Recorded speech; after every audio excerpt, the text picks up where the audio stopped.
Bonjour. Vous êtes député UDI de la Marne. Merci d'être avec nous. Bienvenue sur l'antenne de Sud Radio. Alors, Charles de Courson, je lisais une dépêche ce matin dans laquelle on vous cite.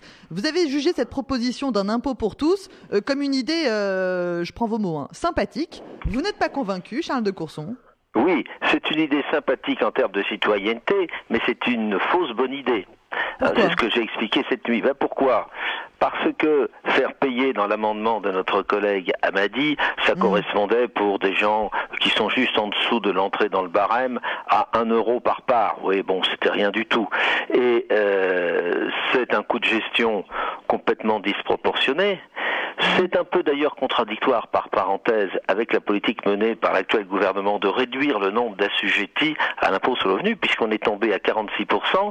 Il y a 2 ans, on était à 53%. Moi, je suis de ceux qui, dans l'opposition comme dans la majorité, ont toujours considéré que ces mesures d'exonération de nos concitoyens qui sont dans les couches moyennes est une erreur, parce que il faut que tout le monde contribue. Alors après on discute dans quelle proportion, bien sûr. Et puis il y a une dernière raison qui me paraît alors aussi majeure, c'est que les citoyens, ils payent au premier euro la TVA, la taxe sur les carburants, la taxe sur les alcools, la taxe sur le tabac, enfin, etc. Et puis leur cotisation sociale. Alors la CSG, contrairement à ce qui est dit, tout le monde ne la paye pas. Mais il y a 80% des Français qui payent la CSG, puisqu'il y a toute une série d'exonérations. Pour les petites retraites, enfin toute une série d'exonérations, ça fait à peu près 20% des Français.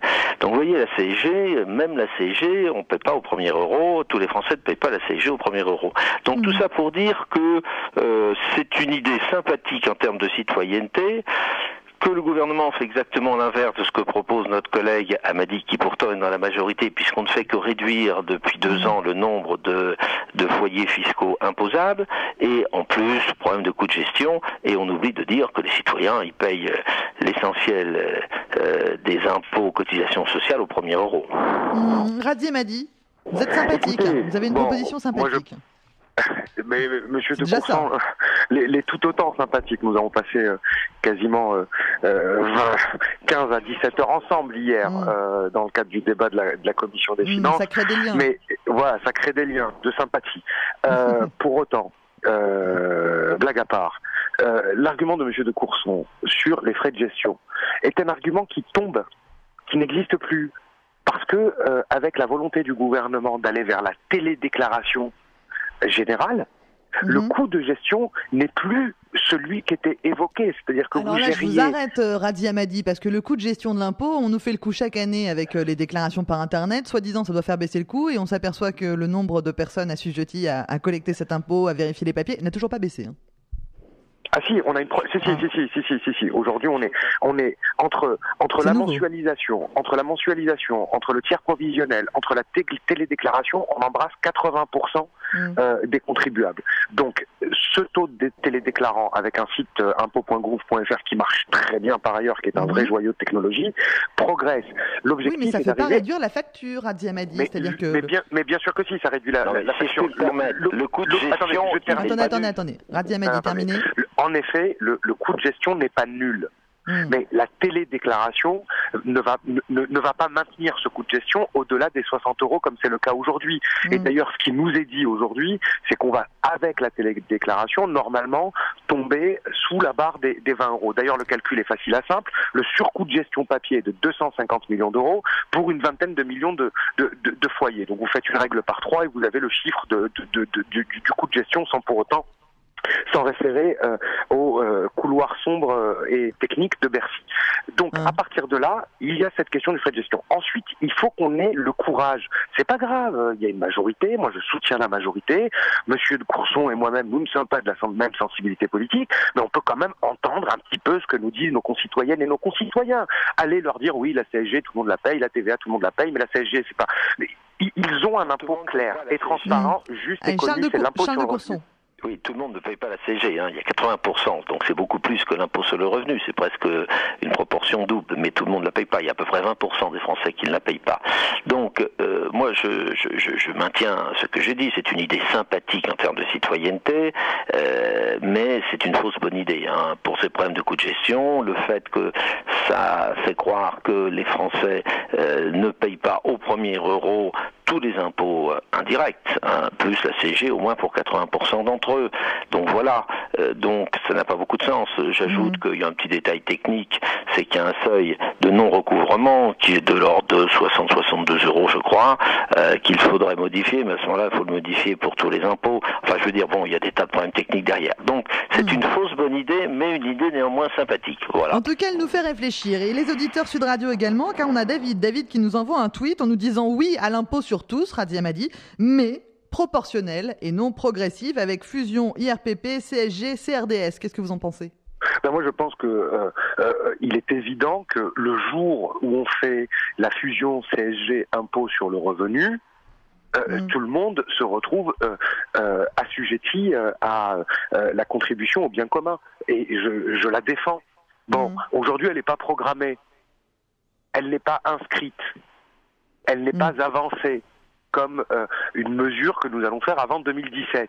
On peut en débattre, on peut en discuter, il y a des entraves techniques, des entraves politiques, il y a le fait qu'il y a des effets de seuil qui font qu'on va faire rentrer des gens, alors qu'en effet l'objectif, il n'est pas de supprimer le nombre de personnes, de supprimer un grand nombre de personnes qui sont assujetties à l'impôt, mais de baisser l'impôt, mais il n'est pas non plus d'augmenter les impôts, de faire rentrer des gens dans l'impôt, que ferait aujourd'hui cette mesure. Bon, donc il y a des débats là-dessus. Moi, ce que je pose comme principe, c'est un principe, et je crois que c'est important pour les hommes et les femmes politiques dans notre pays d'entendre ce qu'il en est dit dans la rue, dans leur permanence, dans les réunions publiques que nous avons organisées, notamment suite au dramatique événement de janvier. Vous êtes le seul, Radia Madi, attendez, vous êtes le seul à écouter alors en ce moment-là. Je vous taquine parce que vous essuyez beaucoup de critiques avec cette proposition. Certains vous accusant, par exemple, de vouloir faire payer les plus pauvres, ou encore Claude Barthelone qui a dit hier que c'était une proposition qui venait affaiblir le discours majoritaire. Vous jouez contre votre camp, si je puis dire ? En aucun cas. En aucun cas, je le redis, moi je défends les baisses d'impôts qui ont été portées et qui sont portées par ce gouvernement.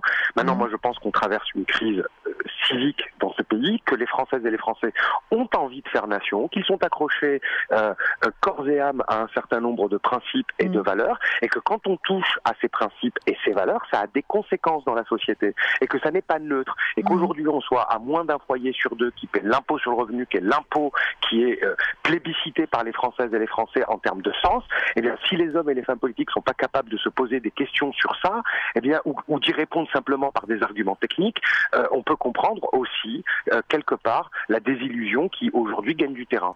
Allez, Charles de Courson, une toute petite question avant d'envoyer la pub, parce que au fond, Radia Madi, il soulève quand même un lièvre quand il nous explique qu'il entend les Français, qu'on veut plus de consentement à l'impôt, plus d'universalité. Mais qu'en pense le parti que vous représentez, l'UDI ? La moitié des Français qui ne payent pas d'impôt, ça n'est quand même pas problématique ? Mais bien sûr que si. Le problème, c'est que les majorités successives, celles-ci comme malheureusement beaucoup des autres majorités qui l'ont précédée, ont toujours eu tendance, après avoir augmenté la part des Français qui payaient l'impôt sur le revenu, en fin de mandature, pour des raisons de politique, ce qui ne nous a pas empêché d'être toutes battues d'ailleurs,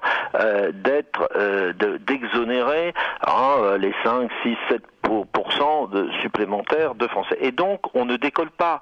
Quand vous comparez l'impôt sur le revenu français aux grands impôts sur le revenu des autres grands pays européens, on est couramment à 65-70%, ce qui est logique. Mais nous, on a inventé un deuxième impôt sur le revenu, qui est d'ailleurs proportionnel, ou à peu près proportionnel, qui est la CSG. Et donc, vous avez de bons esprits qui vous disent qu'il faut fusionner la CSG et l'IR. Mais quand vous regardez techniquement les conséquences politiques d'une telle fusion, je fais simple, c'est les couches moyennes qui paieront les pots cassés et les familles. Pourquoi ? L'assiette de la CSG, c'est 1100 milliards sur 80% des Français.